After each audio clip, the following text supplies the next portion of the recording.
Hi, folks. Thank you so much for joining us today.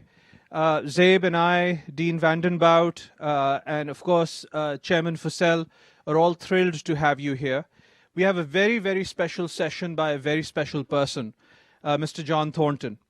I have known John now for many years, and in his many, many qualities, one of the things that I can tell you is that his incisiveness about issues of global import are simply that skill is simply unmatched. I've never found anyone who I have run across anywhere in the world that is able to take complex global topics and cut straight to the heart of the matter.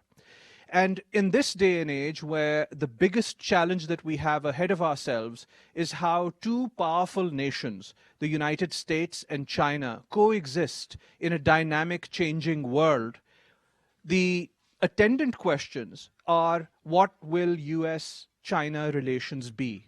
And while there will be some tension and while there will hopefully be some room for cooperation, how can this relationship be handled in the best way possible to yield the most positive outcome, not just for China, not just for the United States, but for humanity? And I think there's no better person than Mr. John Thornton to address these questions today. So with that, let me invite Dean DeShazo and Mr. John Thornton to please join us here.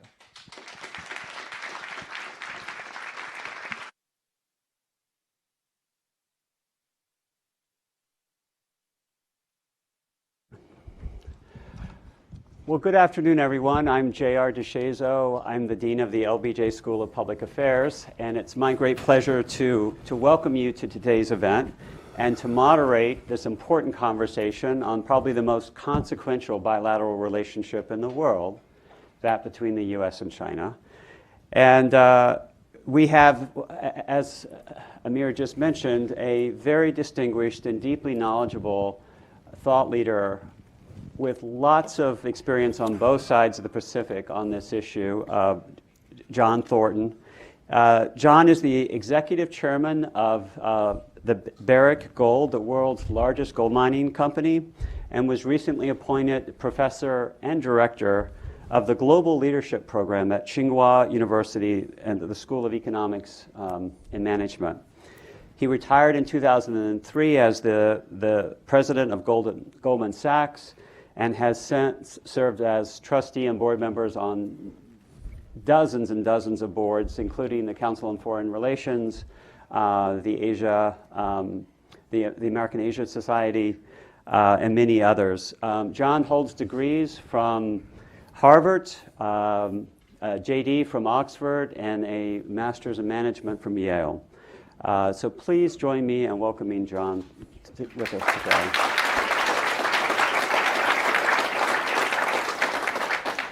So the format is John's going to give a few opening remarks.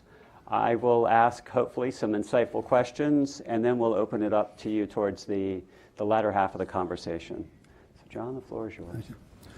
Well, first of all, thank you for having me here, particularly to Amir and Zaib. So this topic, as we all know, is so complicated and or toxic and or hyperbolic and or all kinds of negative emotions, that my real goal today is to conduct this conversation in such a way as to inspire or catalyze greater curiosity on the part of every one of you about this topic. And I say that because I've recently been rereading two books. My first degree was in history, so I'm kind of a history buff. Rereading two books. One is Barbara Tuchman's Guns of August, for which she won the Pulitzer in 1962. And the other was Richard Hofstadter's The Paranoid Style in American Politics. The first book, Tuchman's first book, of course, is how we got ourselves into World War I rather by accident, unfortunately. The second book, Hofstadter's book, is even in some ways more relevant. Hofstadter's book, he was inspired to write the book because of the emergence of Joe McCarthy. And he wanted to understand, how is it possible that Joe McCarthy could have arisen in this country? And so he went back through history and came all the way to the present, and he basically concluded, I'm simplifying, but bear with me here. He basically concluded there's kind of a paranoid gene in our culture that surfaces every so often, typically in conditions in which ordinary people have got difficult lives, and a populist leader comes along and inflames their fears and their passions and their insecurities by reference to some external malevolent force called communism or terrorism or Chinese.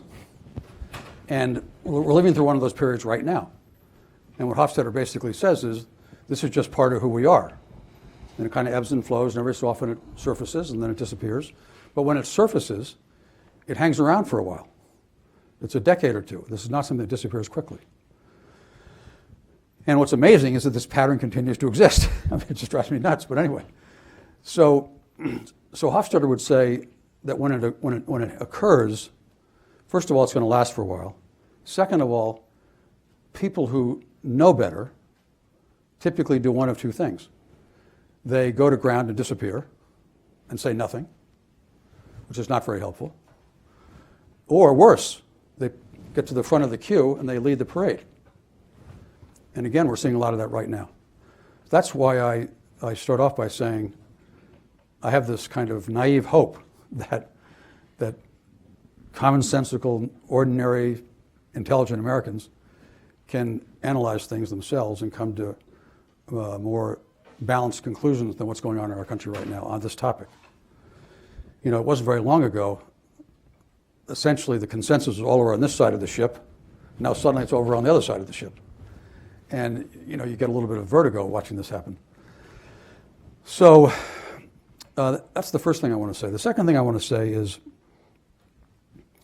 I've kind of been trying in my mind, how do I discuss this topic in a way that gets oxygen into the room and people will actually listen? And so I started to say to myself, well, maybe I should talk about the world in the future, because people are less emotional about that. It's for more distance. They'll be more balanced, but near enough that it's real. So I started as fashion on the year 2050. And I said to myself, okay, well, what will the world be like in 2050? Well, the best estimates are there'll be something like 10 billion people. And today there are approximately 8 billion. So we have an incremental 2 billion people. And those people are going to come primarily from 9 countries. And those countries are India, Nigeria, Pakistan, Ethiopia, Uganda, Tanzania, Democratic Republic of the Congo, Indonesia, the United States. So essentially, we're going to add 2 billion poor people, primarily in Africa and Central Asia. And at the same time, the concentration of wealth will get worse. So, for example, the US and China today are something like 42% of global GDP. In the year 2050, no one really knows, of course, but it's going to be somewhere between 50 and 60%. So 2 countries will have 50 or 60% of the world's wealth, and there'll be 2 billion more poor people.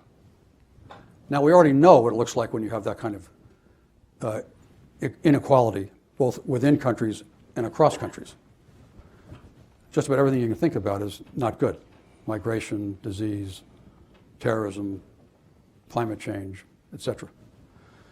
So I look at that and I say to myself, if we had any kind of, as it were, strategic planning going on for the world, raise your hand if you think it's a good idea that in that world I just described, that the world's, pick your number, most powerful, wealthiest 10 countries, 5 countries, or how about the 2 countries?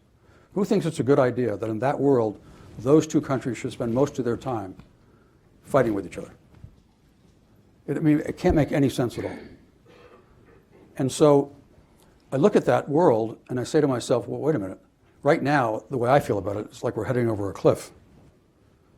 We're persuading ourselves, and it's kind of like a escalating negative game.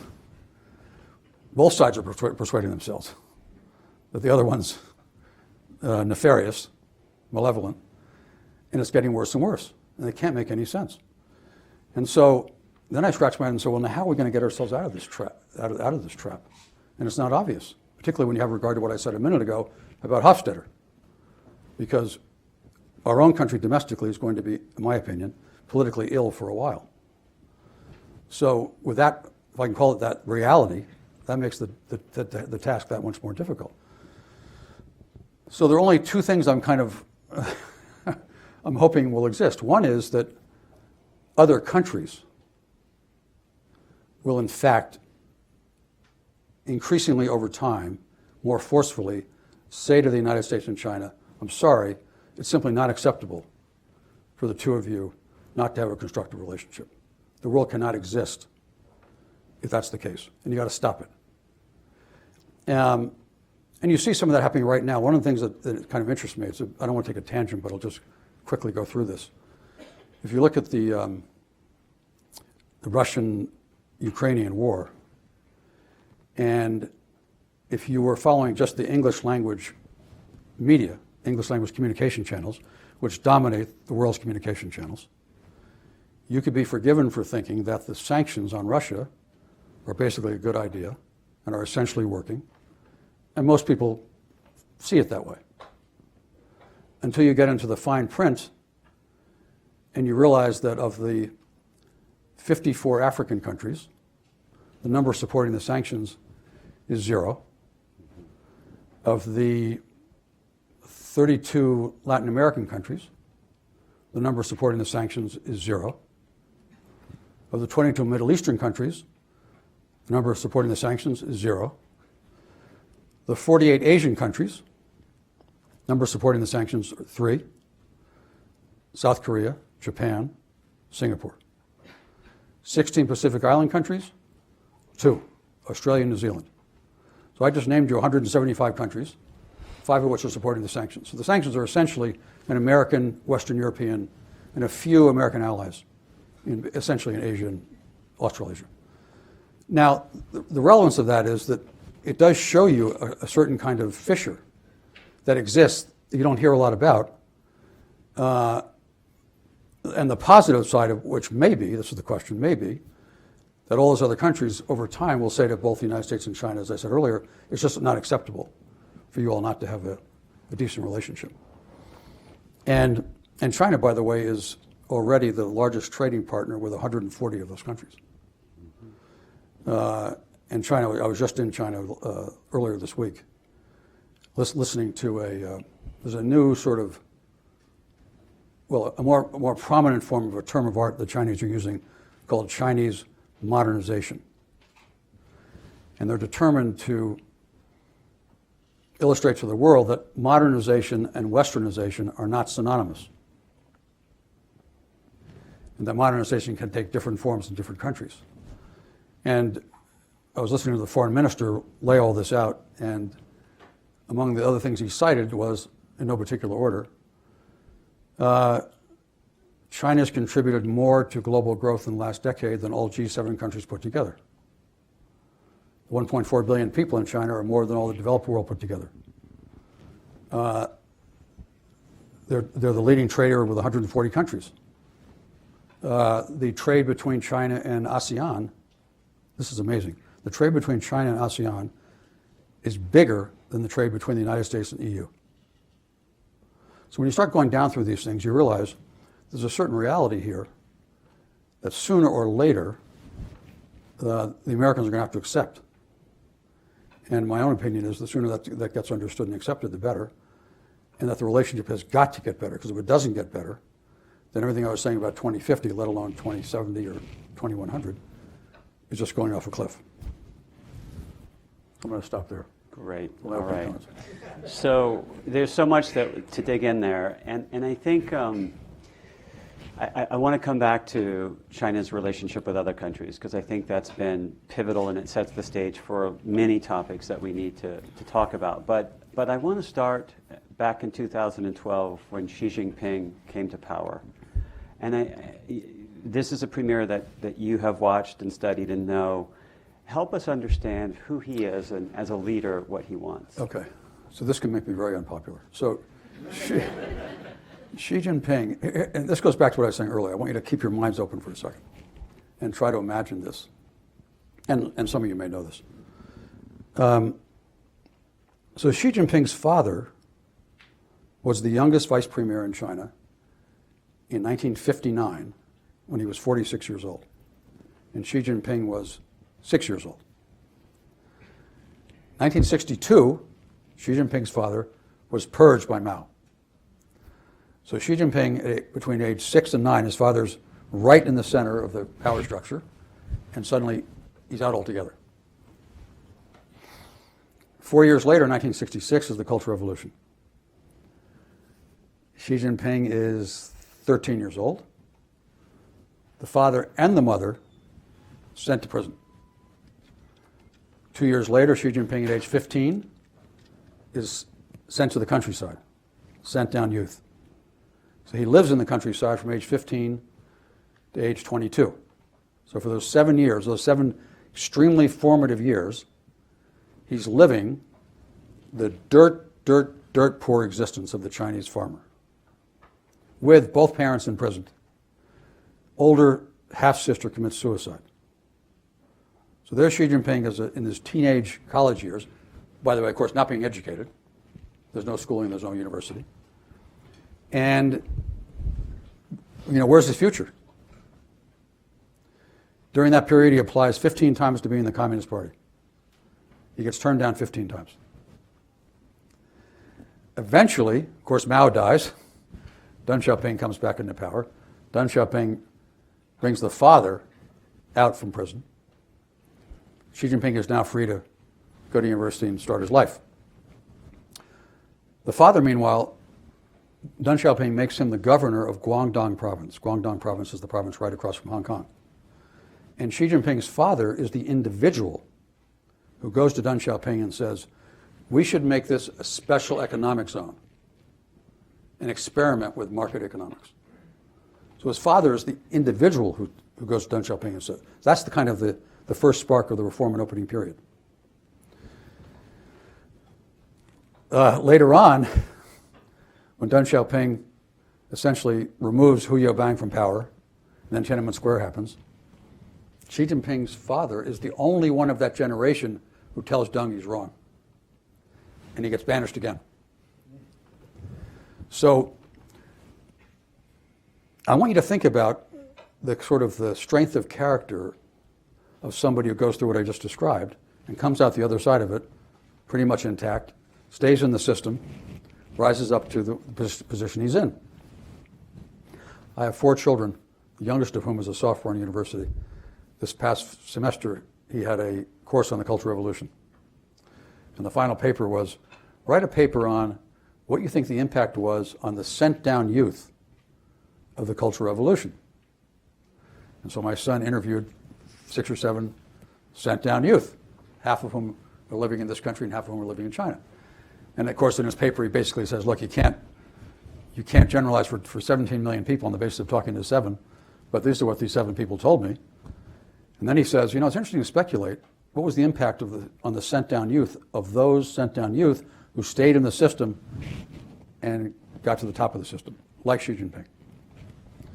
And my son says the following things in his paper, which I agree with. He says, the first thing is, if you're Xi Jinping, when he says our single highest priority is to improve the lives of the ordinary people, when he says that, this is a deeply felt, personal, emotional comment. This is not a conceptual comment. And this is not, any of the U.S. leaders in my lifetime, none of them live that life. And so when they talk about improving the lives of ordinary Americans, this is an intellectual concept. They believe it to more or less extent. For Xi Jinping, this is a highly personal comment. That's number one. The second one is, if you live through the insanity of the Cultural Revolution, and you're a leader of China, priority 1 through 5 or 1 through 10 is social and political stability.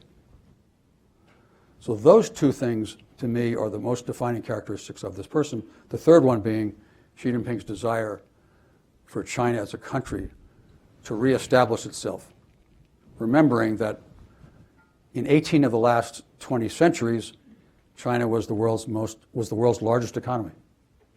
It's only in the last 2 centuries, 19th and 20th, where it wasn't so. So in the Chinese mind, they're reestablishing the norm. They're not sort of in Graham Allison's phase, coming into a pre-existing system and upsetting it. So one of the things then that I think it would be helpful for us to understand is what are the policies that he's implemented and why? And you mentioned the number of countries that have remained neutral with respect to the Russian invasion of Ukraine. One can't but wonder how much the One Belt, One Road initiatives, which supported the trade both within Asia and China's connection to natural resources and the rest of the world economy through this initiative, have played a role in that outcome. Can you talk about what you see as the importance of what that initiative looks like? Okay, well, One Belt, One Road is a perfect example of something. And I didn't know this until I was told this by John Kerry. So John Kerry told me that in, I think it was 2013, he was the senior American at one of these international meetings that Obama could not attend for one reason or another. And so he was the person who took the meeting with Xi Jinping. And Xi Jinping in that meeting said to John Kerry, by the way, let me tell you about something I'm thinking about. And he laid out the One Belt, One Road. And Kerry said to him, oh, that's very interesting. Why don't we do this together? And Xi Jinping says, that's a great idea. Let's do this together. And Kerry came back to Washington, and he said before he got off the plane, the Treasury Mandarin said, cut his legs off, and there was no chance it was going to happen. So it never got to Obama's desk as kind of a strategic question. But I tell you that story because if you were reading today the characterization of One Belt, One Road, you would think this was some kind of malevolent tactic to get control of the world on the part of the Chinese, which it is not. It is exactly what it's what they say it is, which is to extend a model of development into as many countries as it wanted, who desperately need it.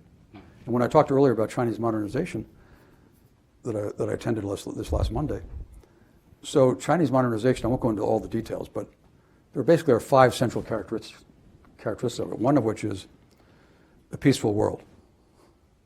Second one of which is common prosperity. Third one of which is harmony between man and nature.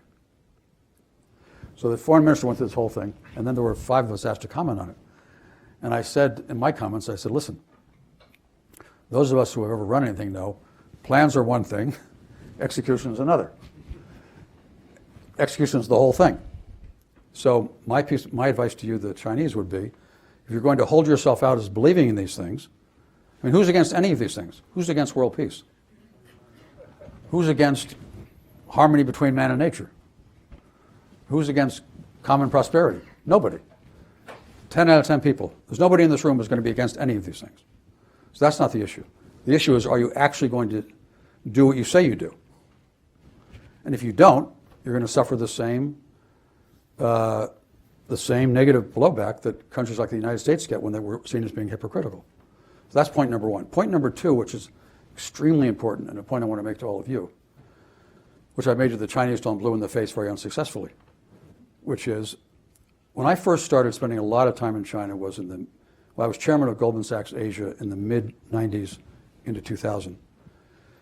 At a point in time when the Chinese system was just starting to open up, and they were just starting to put state-owned enterprises into Western markets, and Zhu Rongji was the premier, or vice premier, then premier, and he was a very unusual person, and he really cared about getting this right, and I happened to be there, and I was very senior, so I was in exactly the right place at exactly the right time to give him advice in a way that will probably never occur again because the Chinese were so in need of advice. But one thing that struck me about them was the Chinese leadership on almost every topic, not every topic, but almost every topic, was systematically open in the following sense. They started with the premise there's somebody in the world who knows this topic better than we do. Let's get that somebody to Beijing. let's drain his brain, let's study what he had to say, see if it applies to us, refine it and customize for our circumstance, and then execute. And they did this time after time after time, which is why back in those days you would have seen both Jiang Zemin and Zhu Rongji routinely meeting with Western CEOs, Western superb academics, Nobel Prize winners and so forth, Western head of NGOs. They met with them routinely, one-on-one, because they knew they were getting very high quality information coming in from people who didn't work for them, and good information was coming back the other way. That started to stop a few years ago. That's another topic.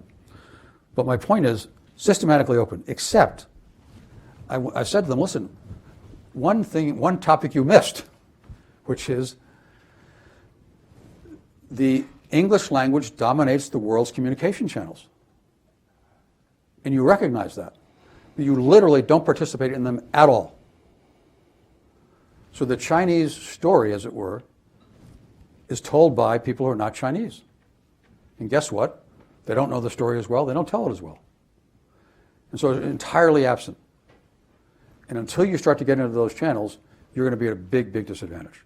So when you talk about Chinese modernization, coming back to that, if you believe it, number one, you've got to deliver on it. And number two, you've got to communicate it in such a way that the external world, particularly the English language world, takes it in and believes it.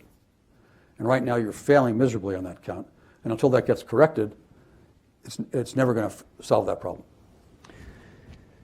So one of the things I think most Americans were taught when they learned about China was that it is a communist, originally Marxist form of government and society. But one of the things that many of us have missed is how not just embracing of markets China has been, but how dominant China has become at capitalism in its own flavor of capitalism in terms of state-owned enterprises and allowing for other kinds of free market operations. And the One Belt, One Road initiative is in many ways an expression of that. The incredible trade integration and market integration with the U.S. is another expression of that. Can you talk about how that transformation has happened and how we missed it and what it means for China in particular? Well, let me say a couple of things. First of all, I just want to read you one quick thing. This, by the way, another one of my pet peeves is that last November I was having breakfast in New York with a very senior Chinese official, just one-on-one with a note taker. And in the first 5 minutes, the official said to me, it's so frustrating to us that senior Americans never read anything that we put out. Instead, what they do is they listen to so-called experts, Western experts, who interpret our documents for these, let's say, the senior people in this country. Mm-hmm. And he gave a specific example. He said, for example, Kevin Rudd, this is him talking. Kevin Rudd, who I know very well. He's a good guy. He knows China quite well. And Kevin Rudd's got a whole theory about what we're doing now. And a lot of people listen to him. He said, the problem is Kevin Rudd's wrong. And I don't know how to correct that. And when he said that, I said, I recognize exactly what you're saying. It relates to what I was just saying a minute ago. But in addition to which, here I've got a book, for example, written by a senior Chinese, comparing the Warring States period in China with ancient Greece. So a frustration of mine is, as much as I know or don't know about China, and I know that an outsider to a culture can never be an insider. So the most you can ever hope to be is kind of a synthetic insider by building relationships with people. But one thing I know after all these years is that as much as I think I know on something, if I don't test it with a close Chinese friend, I'm going to be off. Sometimes a little bit and sometimes a lot. And so I tried as much as I can to read things that the Chinese themselves actually write. And by the way, this is an aside, with respect to the Chinese government, when they say they're going to do something, chances are very high they're going to do it. And in contrast, for example, to the, our State of the Union, which is basically a speech about the future and about hope, the Chinese have a thing they call the equivalent in China is the Chinese work report, which tells you exactly what they actually did for real and what they're going to do for real. It's a completely different document. All right. Now, I just want to read you one thing here, though, that sort of captures, I think, a very good sentiment. Bear with me here 1 second. Okay, here we are. The power configuration in the current world should not be defined as competition between China and the United States for hegemony. Rather, we witness a shift from the situation in which a single civilization dominated the globe to common prosperity of diverse civilizations. What China has inaugurated is not a Chinese century, but a century of diverse civilizations, a new era in which there will no longer be a single civilizational hegemon. And that's exactly the way the Chinese see it. As opposed to, Joe Biden says this is the century of democracies versus autocracies.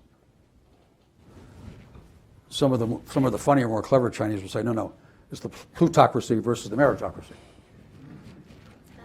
Which gets to the Chinese Communist Party. The Chinese Communist Party, the best way to think about that is the Chinese Communist Party is essentially the meritocratic elite. In the same way that if you look back through Chinese history, there was an emperor, and then there was the kind of the Mandarin class running the country. That's essentially what you have at the moment. And you don't get into the Chinese Communist Party if you're not very able. You don't get to Tsinghua University if you're not very able. 10 million kids a year take the national examinations to go to university. The top 3,000 of those go to Tsinghua University. 3,000 get admitted and 3,000 go. And so, and Tsinghua University accounts for 50% of the leadership of the country. So that the examination-based culture, which has existed for 2,000 years, still exists, and essentially, that's what drives the input into all these institutions. And so to put it in the vernacular, if you get to the top of the Chinese system, there's no chance you're not very smart and very able. And the only institution in this country, which is to me is at all like it, and when I tell them this, it drives them crazy, the only institution in this country that's at all like the Chinese Communist Party is the U.S. military. Which is to say that if you and I were 18 years old and we went to West Point together, and we went in the military and we stayed in the military, one day we're 4-star generals, we've known each other for, whatever it is, 40 years, and we're sitting around the same table. That's the Chinese system. And so they know each other intimately. They've had real jobs. They failed or they succeeded. If they succeeded, they went ahead. If they failed, they failed. And like all big organizations, there, of course, is plenty of rough justice and infighting and all the rest of it that goes on in every corporation in the United States and anywhere else. But that's basically the system. So I think the word communist kind of gets into the mental way of Americans understanding what you're dealing with. It's not a communist system, period. Which doesn't mean they don't have, when they talk about common prosperity, for example, you might say that's the equivalent of trying to fix income inequality that we would talk about. But the other day, another Chinese was saying to me, the capitalist system is essentially a divide and conquer system. The Chinese modernization is a unifying system. And so so Xi Jinping, to go back to him, he is determined, although they haven't figured out how to do this yet, that common prosperity is for real. They're proud of the fact they've lifted 800 million people out of poverty. Well, that's the most ever in history by a long, long way. And they're proud of that. And they think those people ought to continue to advance. And that these big, big differences between the wealthy and the poor is too much. Mm-hmm. Mm-hmm. And that's why you see them sort of cracking down now on some of that.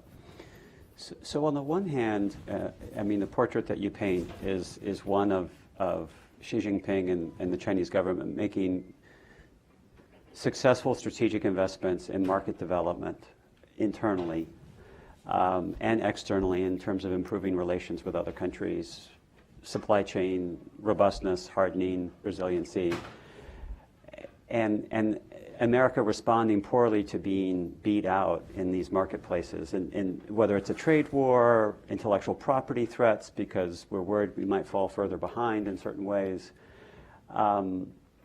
And to cover that up, or maybe not even to focus on that, there's the framing of the autocracy versus democracy, and there's the moral play that we should be focusing on. But a lot of Americans would focus on, well, we feel threatened because of China's policy towards Taiwan, or towards North Korea, or now towards Russia, and potential partnerships there. How does your narrative around common prosperity fit into that foreign policy story, admitting that I've just picked 3 countries out of probably 120 with whom it has positive trading relationships, right? Well, obviously, all of these topics are very complicated, but and what's so hard to know is when the 2 biggest countries, the 2 most powerful countries, start getting antagonistic towards one another, what's causing what, right? And it may not even be a useful exercise to try to figure out what's caused what. But you inspire me on one other point I wanted to make, which is this. I had thought incorrectly that when Biden became president, we would have, for the first time in history, an asset we never had before, which was an incoming president who already had a good relationship with the existing Chinese president. So when Xi Jinping was vice president and Joe Biden was vice president, the 2 of them spent about 10 days in China together and 10 days in the United States together. That's a long time for 2 people of that seniority.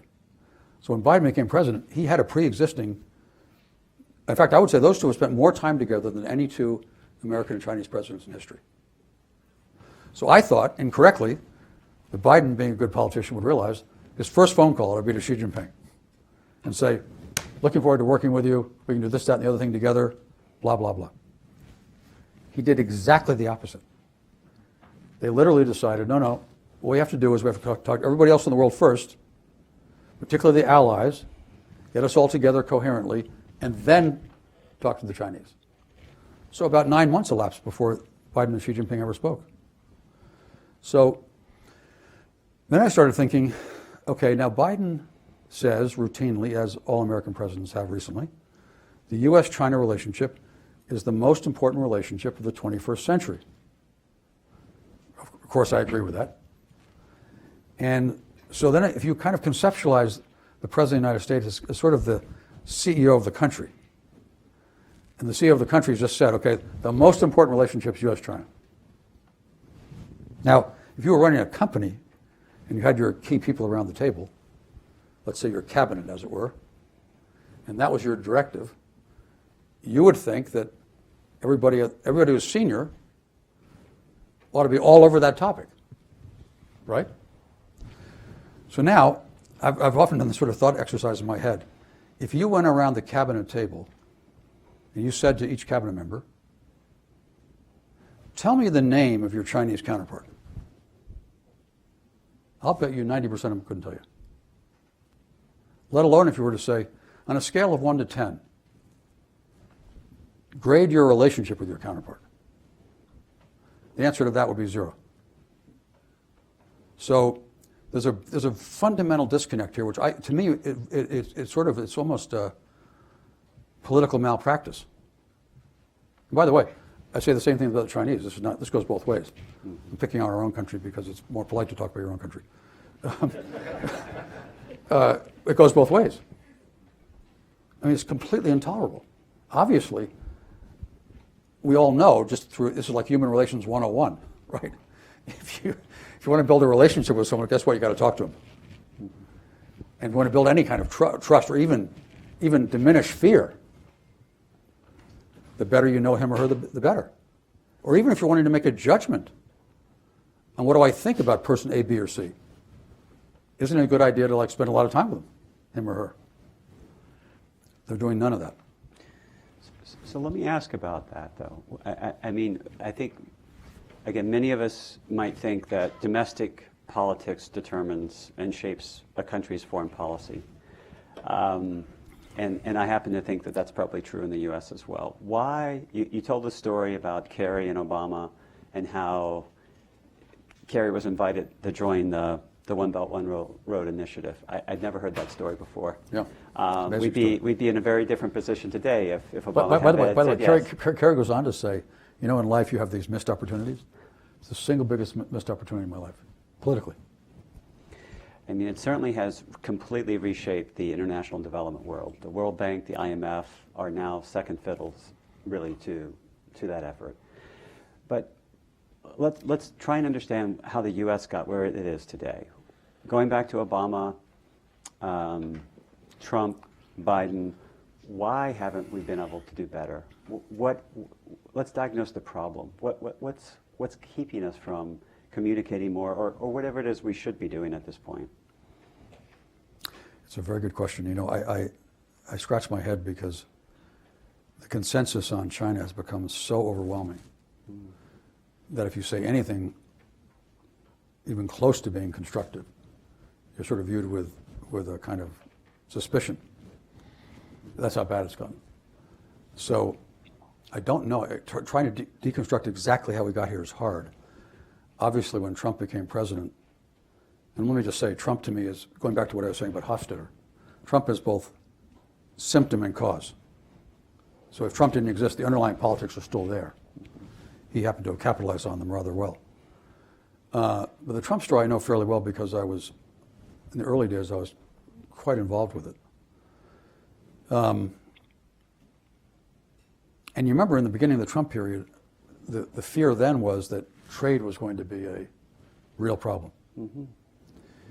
And I was asked by the White House to help Lighthizer on the U.S.-China trade stuff. Mm-hmm. Because his counterpart was a person called Vice Premier Liu He, who I knew very well.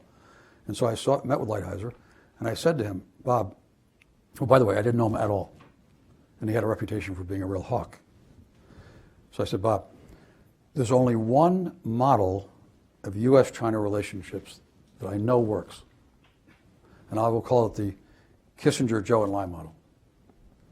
And that's this. The respective presidents appoint somebody who's very senior, who's very trusted, and the two presidents say to the two people, metaphorically, get in a room and don't come out until you've got a solution. Mm-hmm. And this is exactly what Kissinger and Zhou and Lai did. And so I said to Bob, that's the only model that works. You absolutely have to follow that model. Mm-hmm. And what you have to do, you can't delegate this. You have to build a relationship of trust with Liu He. I've known Liu He for 20 years. He's a good guy. He did his master's at the Kennedy School. He speaks good English. He's an elegant man. And a very bright man. And I'm telling you, whatever the result would otherwise be, it's going to be better if you do it the way I've just described. And Lighthizer, to his credit, did exactly that. And the irony is, 4 years later, the trade channel was still wide open. So during the COVID period, for example, when the White House was telling American manufacturers of medical supplies, we need all your stuff, fast. And a lot of these American medical companies were manufacturing it in China. And because the Chinese COVID thing happened earlier, the Chinese government had done the same thing. They'd said to Johnson & Johnson, no, you can't export, staying here in China. So the American companies were having to tell the White House, well, we're happy to comply, but a lot of our stuff's in China, we can't get it out.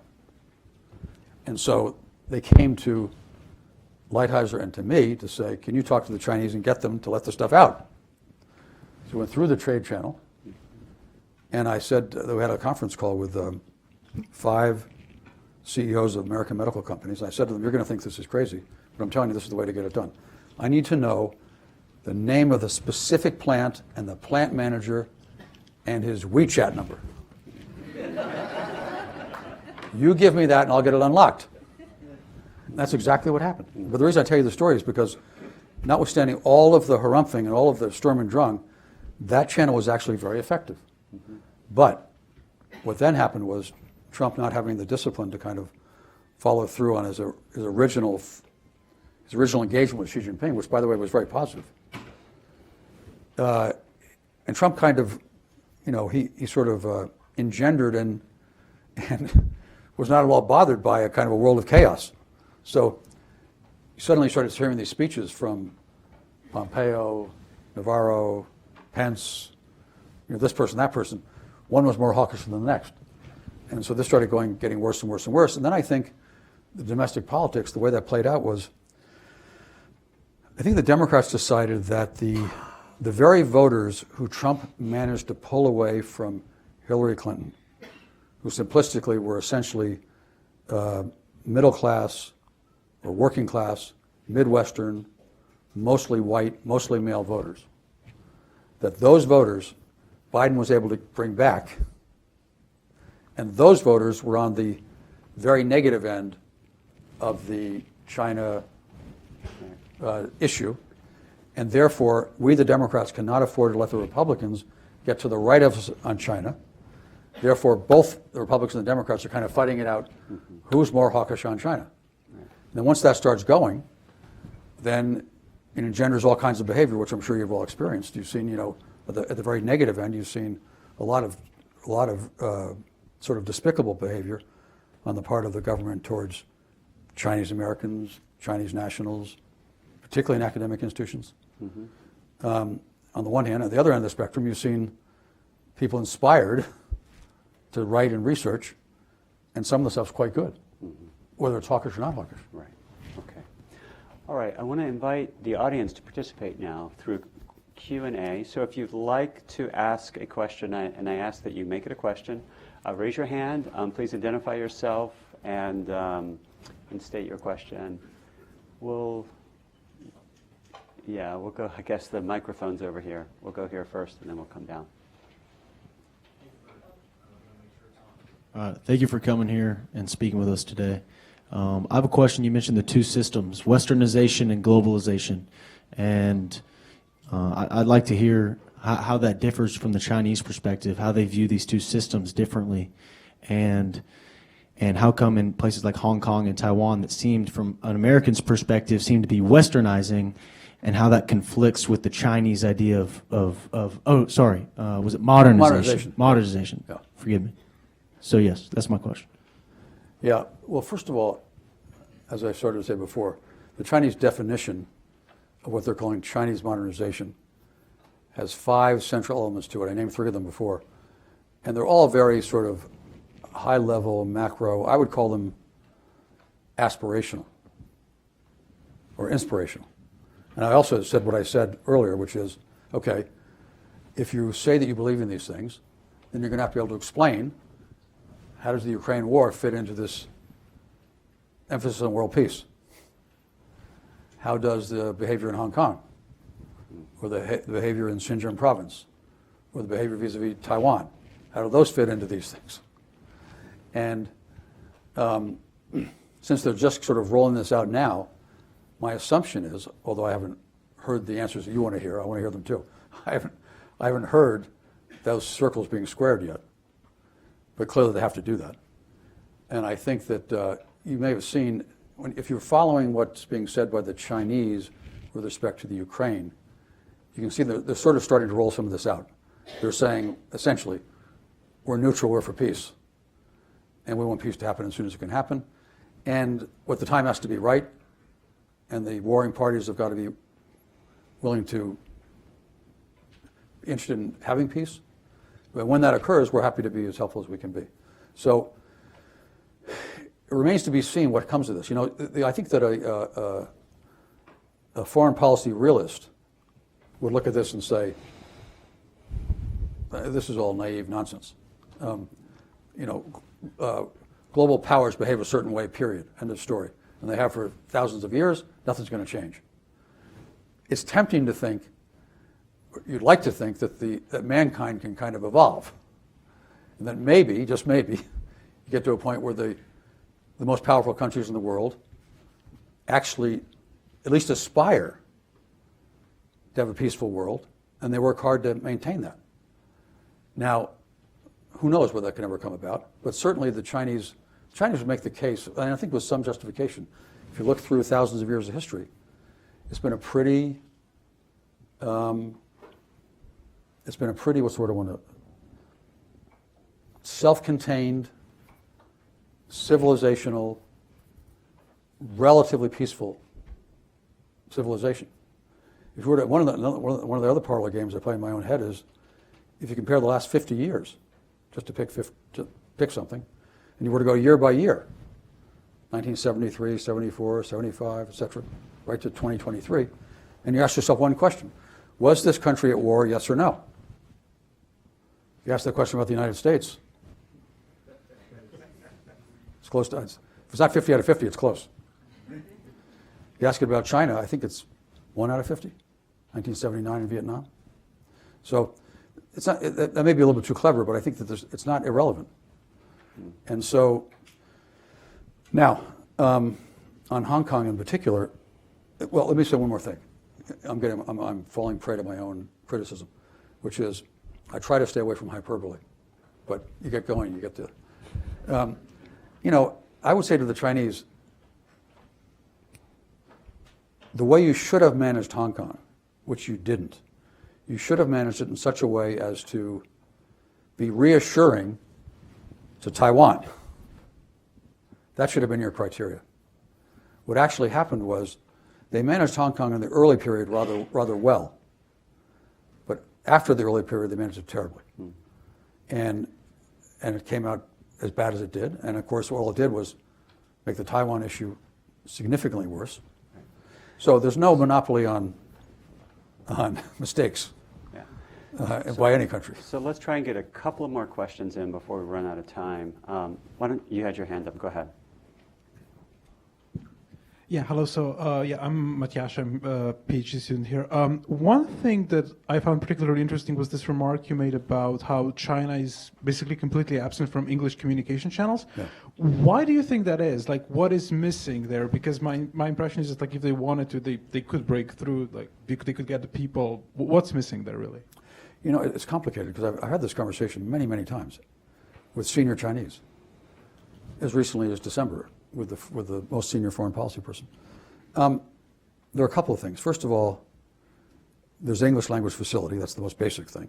And at the very, very senior levels, it's spotty. That's one thing.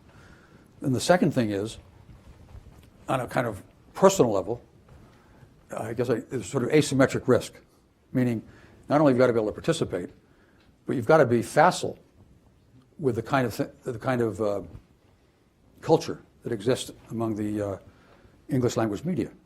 So if you're there, let's say on Fareed Zakaria's show, you better be ready for serious questions, and you've got to be able to handle that.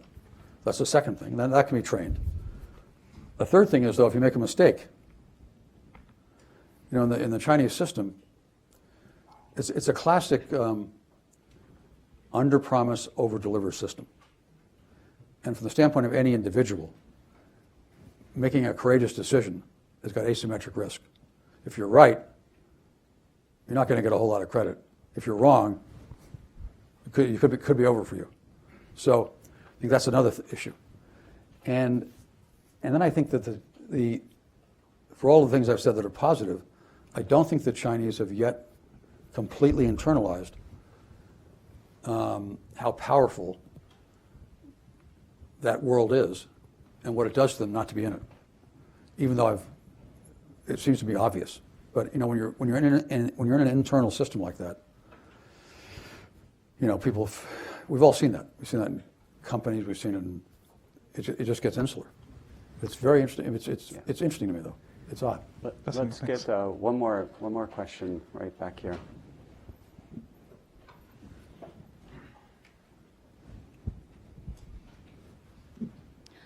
John, thank you so much for what you have done for the Chinese people. As ethnic Chinese, I love my heritage. However, there's one thing that I beg to differ is that I think the Chinese economic miracle is the hard work of the Chinese people and the generosity of the United States and the rest of the world in spite of the Chinese Communist Party. So, and I think that right now, the two parties that are antagonistic against each other are the United States and the Chinese Communist Party, not against the Chinese people. So my curiosity is that given that the CCP controls all medium, Chinese people are not allowed to see any news, anything outside of China, whatever that's being broadcast by the party. What are the 3 key things that you and all of us could do to help the Chinese people to gain the understanding of the world? And I think that's the key to world peace. And if we get their mind share, Chinese people will be on our side. I am very sure about that. Thank you so much. Okay, a couple of things. First of all, I've been teaching at Tsinghua now for 20 years. So I deal with and know a lot of young Chinese from that and from other ways. And of course, I'm dealing in a sense with, it's self-selected, I'm dealing with the most educated people. But at least among that group, I don't know a single one of them who doesn't know what's going on in the outside world. Notwithstanding your comments about Chinese control of media, 100% of them are connected 100% of the time, just like you and I are, to the world's media. So that's my first comment. My second comment is, I know that this line of, it's the United States versus the Chinese Communist Party, not the Chinese people. This has been a sort of a way of looking at the world that's been perpetrated recently by a lot of the, particularly Republican leaders. And it sounds good, but in fact, inside the Chinese system, as I said earlier, even to this day, I remember when I was teaching my very first year, I asked my students, what do you want to do when you finish? And of course, had you asked that question 10 years earlier, 100% of them would have said, I want to be in the government. When you asked it when I was teaching, this goes back 20 years ago. Even then, 20 years ago, the government was well down the list. So number one from memory, I'm going from memory, number one was a PhD in a Western institution. Number two was a PhD in a Chinese institution. Number three was work for a Western company and get trained. 4 was work for a joint venture company controlled by the Western company. 5 was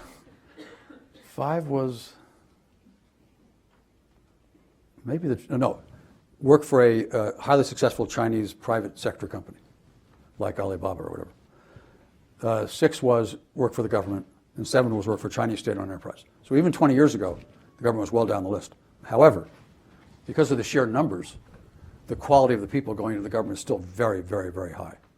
So I think it's a little bit of a sleight of hand to say you have the Chinese Communist Party on the one hand and the people on the other hand. The third thing I would say is, which is I'm sure obvious to you, the Chinese know a lot more about us than vice versa. Now, there's a lot of reasons for that, including the fact that we're an open society.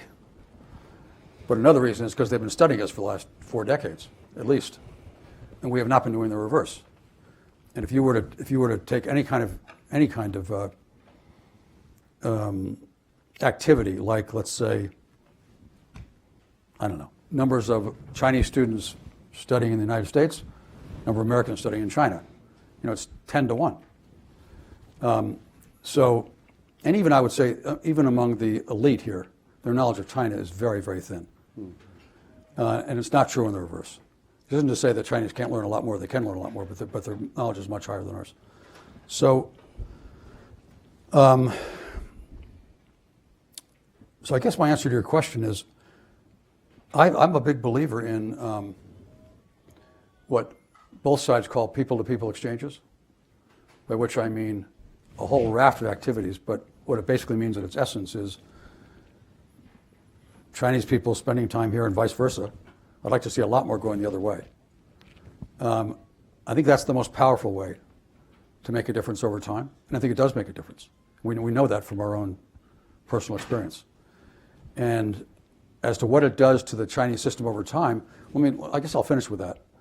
To the extent that any external people, or even internal people, can have an impact on the Chinese system and the evolution of the Chinese politics and all that, for sure you'll have more influence if you've got the relationship and you've built the trust.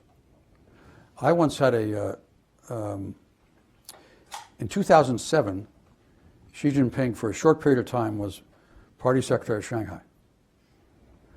And at that point in time, I'd known him for about 10 years.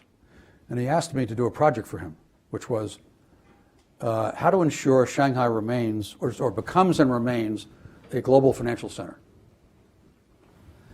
And so I went away to do this project, and I came back to have dinner with him to report. And it just happened to coincide with, I was writing a very short article for Foreign Affairs magazine. It was maybe 20 pages long. It took me 14 months to write it because I wanted to be sure it was accurate. And so there were four of us for dinner. Xi Jinping, myself, the head of finance in Shanghai who had not met Xi Jinping, who was a mentee of mine, and then a close friend of mine who was also close to Xi Jinping. So Xi Jinping and I happened to arrive first. And he says to me, so what have you been doing recently? I said, well, I've been writing this article on the political evolution of China. Oh, that's very interesting. He asked me a question, I answer. And I'm thinking, he's just being courteous. We sit down, he keeps asking questions. For 4 hours, all we discussed was what I thought I was learning about the political evolution of China. We never touched the topic of Shanghai as a global financial center, and their two friends didn't say a single word. The reason I mention that story is because so I have quite a good understanding in that one area of how he thinks. But the reason I mention it is not that. I mention it because I'll give you an example of something I did and failed in that discussion, which was I tried to say to him with respect to the rule of law. I said, it seems to me, as a matter of common sense, when you think it through, that maybe with the exception of a small number of categories, the rule of law is overwhelmingly in the interest of the Chinese people and the Chinese Communist Party. Because it's it's an area for redress. And that's good, because the Chinese Communist Party tends to be very responsive. Anyway, I tried that line of argument, didn't get anywhere. Now, but as I mentioned it, though, is because I genuinely believe, and it's been my experience overwhelmingly for years and years, that if you're going to have any kind of influence on the thinking of senior Chinese, for sure, you've got to have their trust, or you're not going to have a real conversation. And even when you have the real conversation, 9 times out of 10, you're not going to make any progress, but 1 time out of 10, you will. All right. With that, I'd like to thank you all for being here. I'm going to ask my friend and colleague, David Vanden, the Dean of the Natural Sciences, to say just a few closing remarks. Okay. Just quickly wanted to thank Zaib and Amir Husain, particularly for introducing us to John.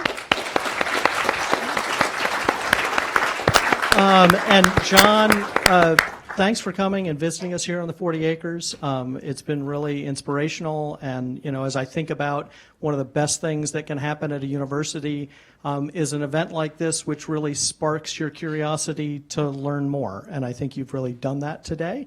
I'm pretty sure if you'd asked us all what the most important relationship was in the world today, we would have said U.S.-China, and if you'd asked us what we know about it, we might have come up a little short. So I think we have a lot of learning to continue to do, and thanks for, again, sparking our curiosity to do that. And I have a small memento to commemorate your visit and talk. So. And with that, I will invite everybody out to our reception outside.